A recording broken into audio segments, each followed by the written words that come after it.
Hello everyone. आज की topic में हम लोग पार्लियामेंट के जो बचे हुए टॉपिक्स थे, जैसे फंड विधेयक, जिसमें सरकारी विधेयक, निजी विधेयक, कुछ और विधेयक आप लोग देखते हैं, जैसे साधारण विधेयक क्या होता है, धन विधेयक, वित्त विधेयक, संविधान संशोधन विधेयक क्या होता है, इनके बारे में अच्छे से देखेंगे।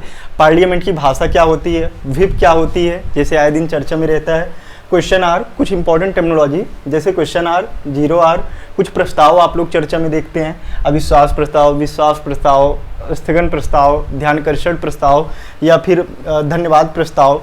आप लोग चर्चा में रूल 377, इसके साथ में कट मोशन आप लोग देखते हैं। तो इन सबको हम लोग अच्छे से करेंगे, जिससे आज हम लोग पार्लियामेंट के टॉपिक्स को कंप्लीट कर लें। इसके पहले हम लोगों ने देखा था, उसमें हम लोगों ने जैसे इसमें 3 आर्टिकल मैंने बताया था, क्या क्या, स र ल। स से क्या बताया था, 79 संसद, राज्यसभा किस में है, 80 में, लोकसभा किस में है, 81 में, सरल।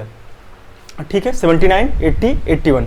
इसमें हम लोगों ने राज्यसभा को अच्छे से किया था, लोकसभा को किया था, उसके साथ में स्पीकर, डिप्टी स्पीकर और टर्मिनोलॉजी जैसे हम लोगों ने किया था, जैसे गणपूर्ति क्या होती है, कोरम, और उसके साथ में सेशन, ये सब चीज़ें हम लोगों ने कर लिया था। तो हम लोग फंड से स्टार्ट करते हैं। इसमें हम लोग बेसिकली 3 चीज़ देखते हैं, जैसे consolidated fund, public account, contingency fund. Same इसी तरीके से स्टेट का भी अपना होता है।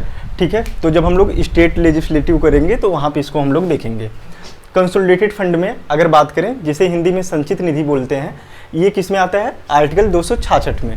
आर्टिकल 266(1) में क्या आता है, कंसोलिडेटेड फंड। आर्टिकल 266(2) में क्या आता है, पब्लिक अकाउंट। लेकिन आर्टिकल जो पूछेगा वो आर्टिकल 266, 67, 68, 69 ऐसे ही करके देता है, जैसे यूपीपीसीएस 2022 में या फिर बीपीएससी में या आरपीएससी में, इन सब एग्जाम्स में कई बार डायरेक्ट आर्टिकल ही पूछ लिया, तो आप लोग इसको ध्यान दीजिएगा।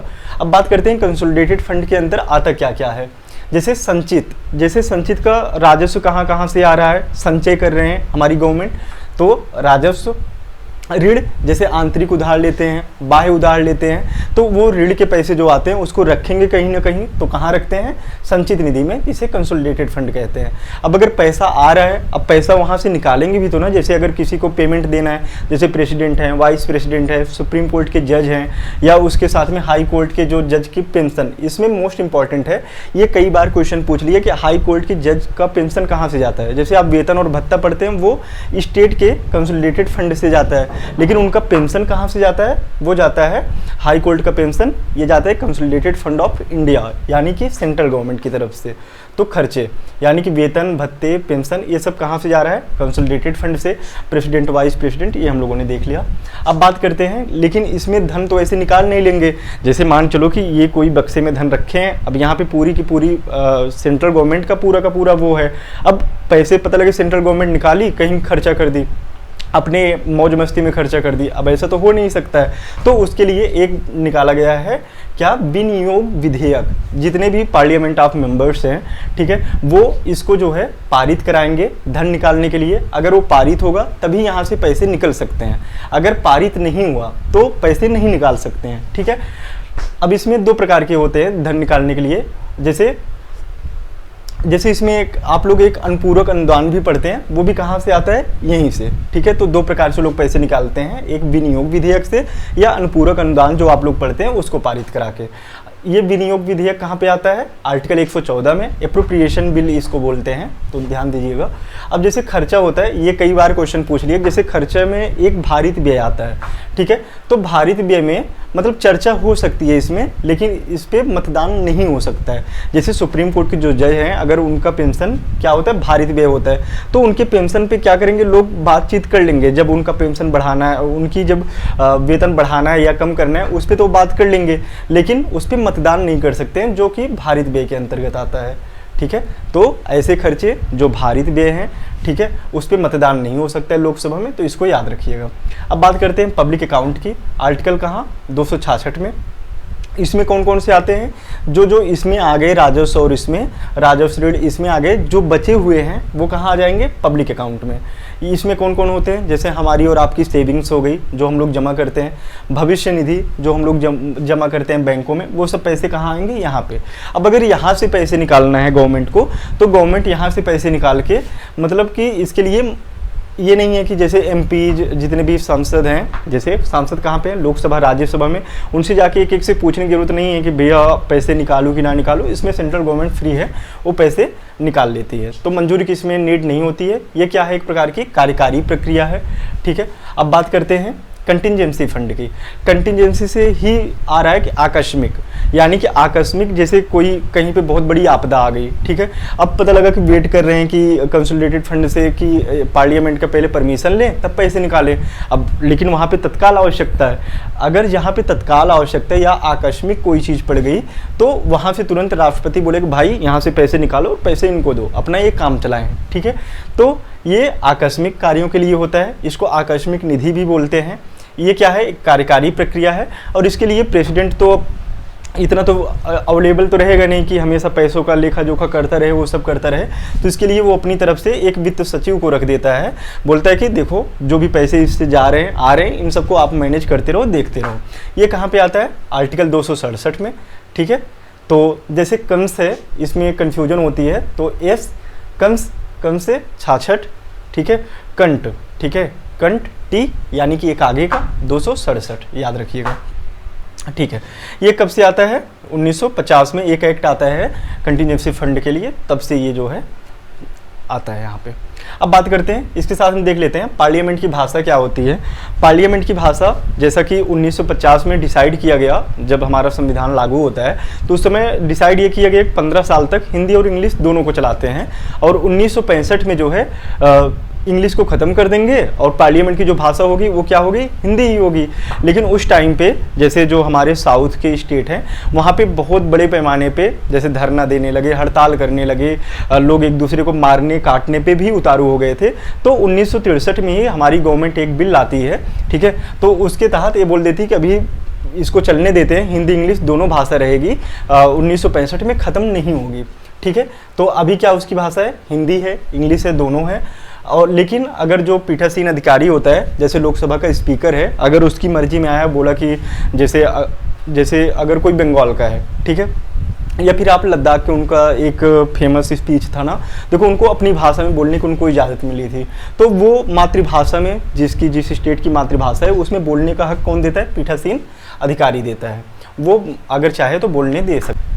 अब बात करते हैं व्हिप की, जिसे हिंदी में सचेतक बोलते हैं। सचेतक का इतना समझो, जैसे सचेतक का मतलब क्या है, सचेत करने वाला। इसमें बेसिकली ये होता है कि जैसे कांग्रेस है, बीजेपी है, किसी पर्टिकुलर दिन किसी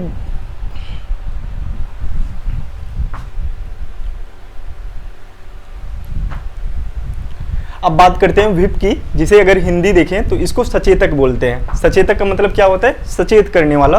ये बेसिकली काम ये करता है, जैसे कांग्रेस है, बीजेपी है, अपना एक कोई व्हिप किसी को बताया है तो ये क्या करेंगे, जैसे किसी पर्टिकुलर दिन किसी विधेयक पे चर्चा होना है या उस पर जो है बहस होनी है या इलेक्शन होना है किसी का, तो उसमें क्या करते हैं कि अपने मेंबर्स के लिए एक व्हिप जारी कर देते हैं, बोलते हैं कि इसमें आपको आना ही आना है। अगर कोई मेंबर्स नहीं आता है तो उसके आधार पर वो उस मेंबर्स को हटा भी सकते हैं, ये भी इसमें ये होता है।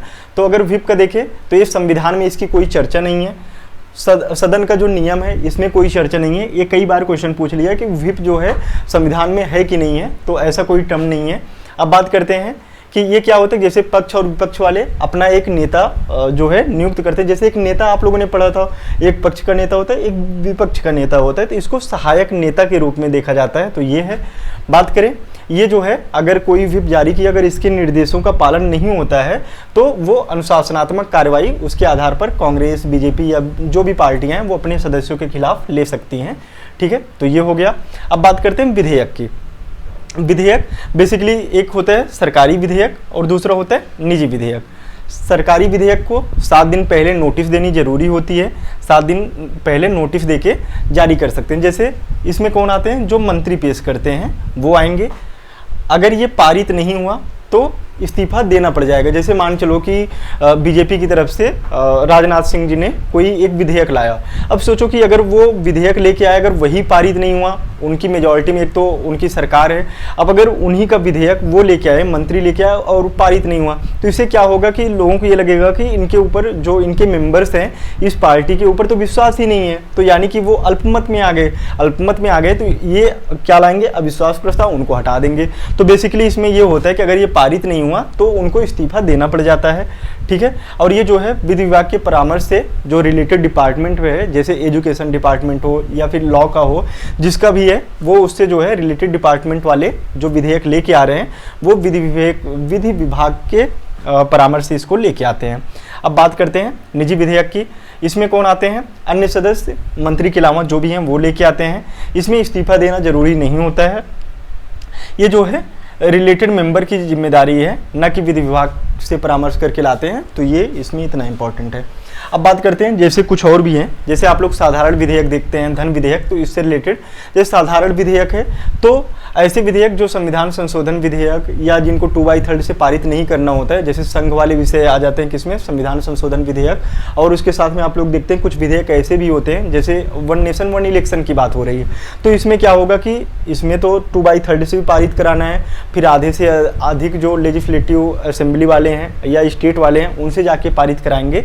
तो ऐसा करते हैं हम लोग, यहाँ पे पहले एक छोटा सा ओवरव्यू ले लेते हैं। तो मैं ऐसा करूँगा जो विधेयक हैं कितने प्रकार के होते हैं, तो उनको जब हम लोग करेंगे अमेंडमेंट वाले में, तो वहीं पे एक अमेंडमेंट का चैप्टर लेके आएंगे, तो एक क्लास उस पर, तो हम लोग सारे विधेयक और उसको साथ में कर लेंगे, ठीक है। तो इसमें बस इतना देख लो, साधारण विधेयक में ज्वाइंट सिटिंग सिर्फ इसी में होती है, ठीक है। और जब ये आता है तो सिंपल मेजॉरिटी से इसको पास करना होता है। आप लोग धन विधेयक देखते हैं किसमें है, आर्टिकल 110 में, इसमें भी ज्वाइंट सिटिंग का प्रोविजन नहीं होता है धन विधेयक में, ठीक है।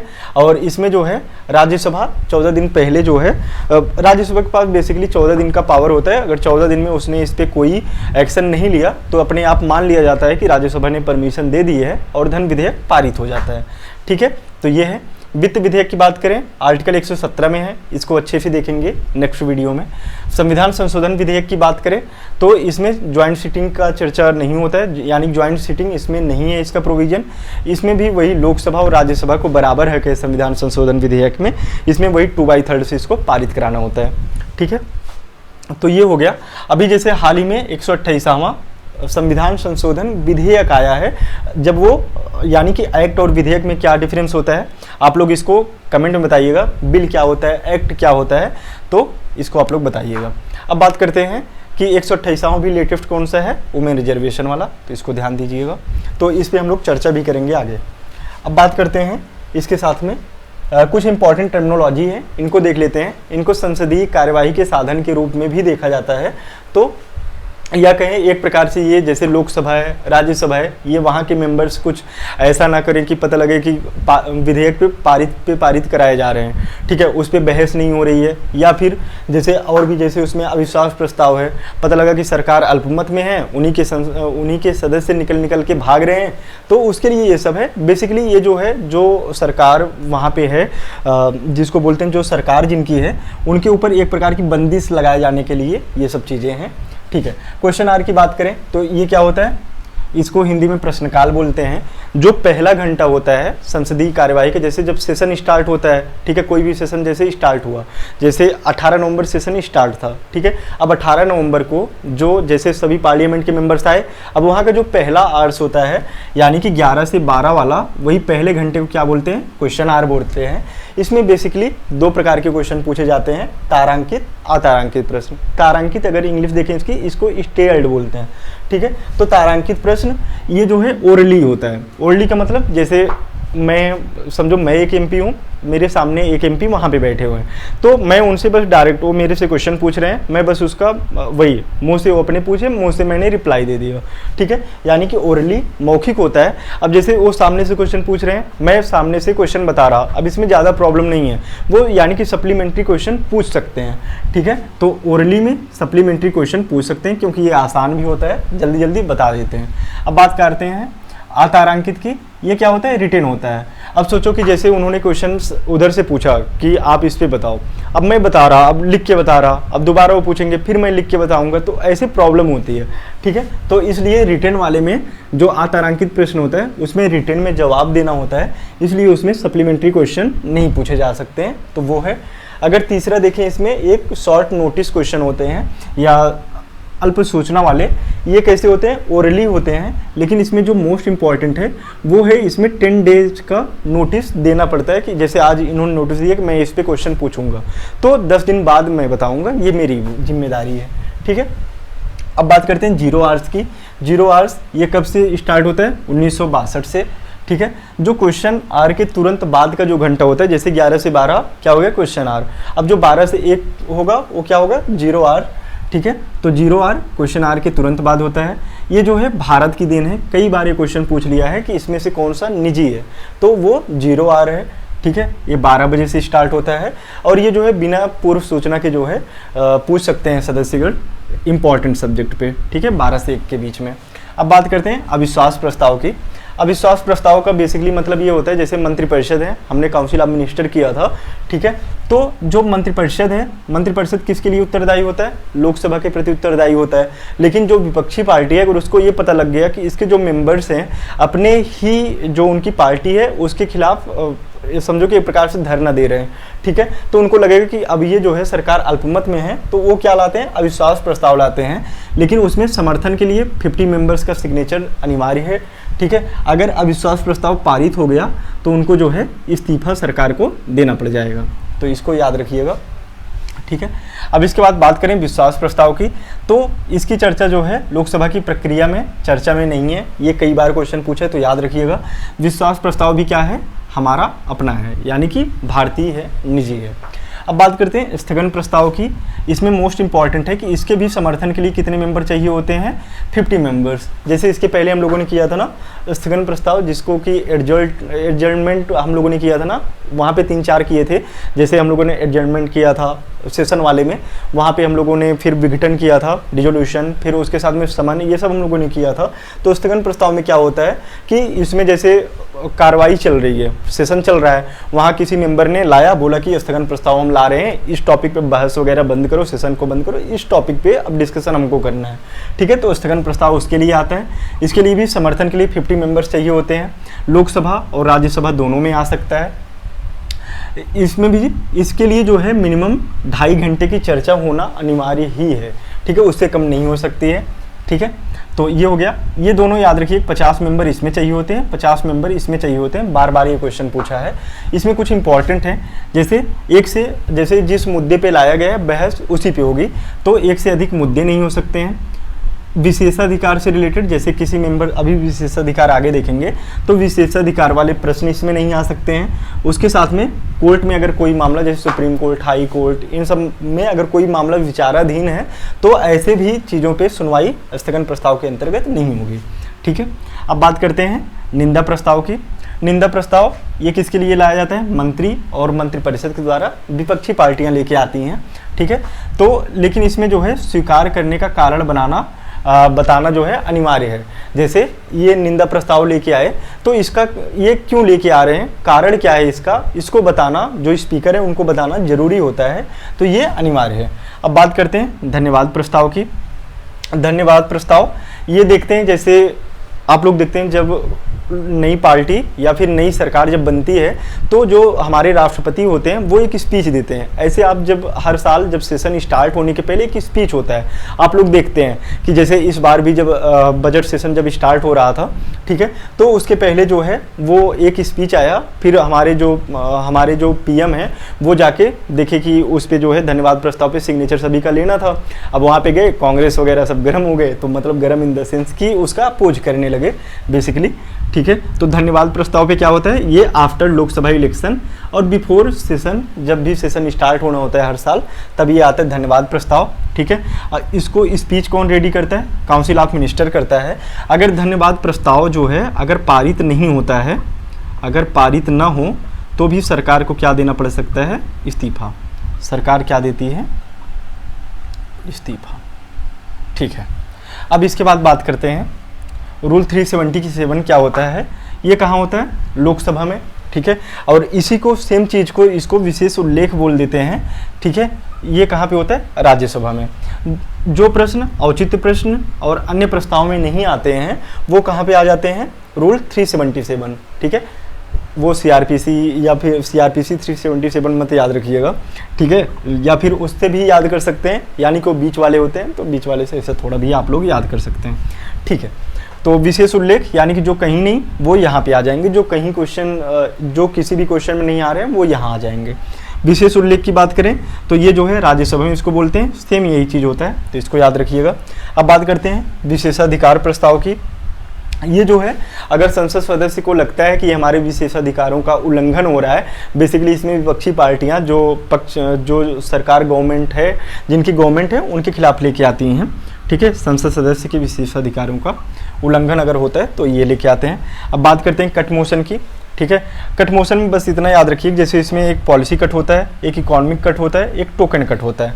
पॉलिसी कट में बेसिकली जो है वो उनका अपोज करने के लिए, जैसे बजट जब प्रस्ताव लेके आते हैं, बजट के बाद ये लोग पॉलिसी कट लाते हैं, भैया 1 ही रुपये कम कर दो। अगर 1 रुपये ही कम हो गया तो उससे क्या होगा कि ऐसा लगेगा कि सरकार जो है अल्पमत में है, तो सरकार गिर भी सकती है। तो ये हो गया इकोनॉमिक कट, वही खर्च में कटौती करने के लिए। टोकन कट सेम है। अब बात करते हैं इसके अंतर्गत अगर ये कट मोशन अगर पारित हो गया तो इसके बाद भी इनको इस्तीफा देना पड़ सकता है, ठीक है। तो अगर कट मोशन हो गया या फिर इसके बाद अविश्वास प्रस्ताव हो गया तो ये सब अगर पारित हो जाते हैं तो गवर्नमेंट को इस्तीफा देना पड़ जाता है। अब 2 और कटौती आते हैं, तो इनको याद रखिए, 1-2 बार ये क्वेश्चन जो है यूपीएससी में पूछ लिया था। एक होता है कंगारू कटौती। क्या होता है कंगारू कटौती में? ये होता है जैसे जो इंपॉर्टेंट सेक्शन है अगर उसमें कभी मतदान और बहस नहीं होता है, ठीक है, जैसे विधेयक आया कोई, ठीक है, सॉरी, अगर जैसे मान चलो कोई कट मोशन के अंतर्गत ही अगर किसी को उसमें वो करना है तो क्या करते हैं कि जैसे जिसमें मतदान नहीं हुआ, बहस नहीं हुआ है, ठीक है, तो ऐसे कुछ इंपॉर्टेंट सेक्शन होते हैं जिसको छोड़ दिया जाता है, तो किस में आ जाता है? कंगारू कटौती में। अब बात करते हैं गिलोटिन प्रस्ताव का। इसमें ये होता है कि जैसे बिल और या फिर बिल आया या रिजोल्यूशन आया, कोई चीज़ आया, उस पर चर्चा नहीं हुई है, ठीक है, जैसे उस पर चर्चा किए ही नहीं है, वो क्या करते हैं जब मतदान कराना होता है उसके पहले लेके आते हैं एक सारी चीज़ें और उस पर जो है चर्चा करा लेते हैं, यानी कि 1-2 घंटे में उसको निपटा लेते हैं। अब अगर 1-2 घंटे में अगर किसी पूरे के पूरे विधेयक और उस पर बात करनी हो तो कौन कर पाएगा? तो बाकी लोग जो है वॉकआउट करके बाहर निकल जाते हैं और जो सरकार होती है उसको आराम से पारित करा लेती है, तो इसी को गिलोटिन प्रस्ताव बोल देते हैं, ठीक है। तो आज हो गया, हम लोग इसको अच्छे से कंप्लीट कर लिए हैं। अगला जो टॉपिक आएगा वो हम लोग पार्लियामेंट्री कमेटी, जैसे 2 प्रकार की कमेटी आप लोग चर्चा में देखते हैं, एक कैबिनेट कमेटी होती है, एक पार्लियामेंट्री कमेटी होती है। जैसे पार्लियामेंट्री कमेटी में जैसे आप लोग लोक लेखा कमेटी पढ़ते हैं, ठीक है, पब्लिक अकाउंट, या फिर उसके साथ में आप लोग उसमें देखते हैं एस्टीमेट कमेटी पढ़ते हैं, तो इन सबको हम लोग अच्छे से करेंगे। और कुछ कैबिनेट कमेटियाँ हैं तो कमेटी को अगले चैप्टर में हम लोग अगली क्लास में हम लोग कंप्लीट कर लेंगे। तो आज के लिए इतना ही करते हैं। और जो एक वुमेन रिजर्वेशन बिल अभी काफ़ी दिनों से चर्चा में है, इसको हम लोग देख लेंगे। और मैंने बोला था 1 नेशन 1 इलेक्शन का जो करंट बर्निंग इशूज में, तो वो टॉपिक छूटा हुआ है, उसको भी अगले 2-3 दिन में हम लोग कंप्लीट कर लेंगे, ठीक है। तो आज के लिए इतना ही करते हैं। जय हिंद।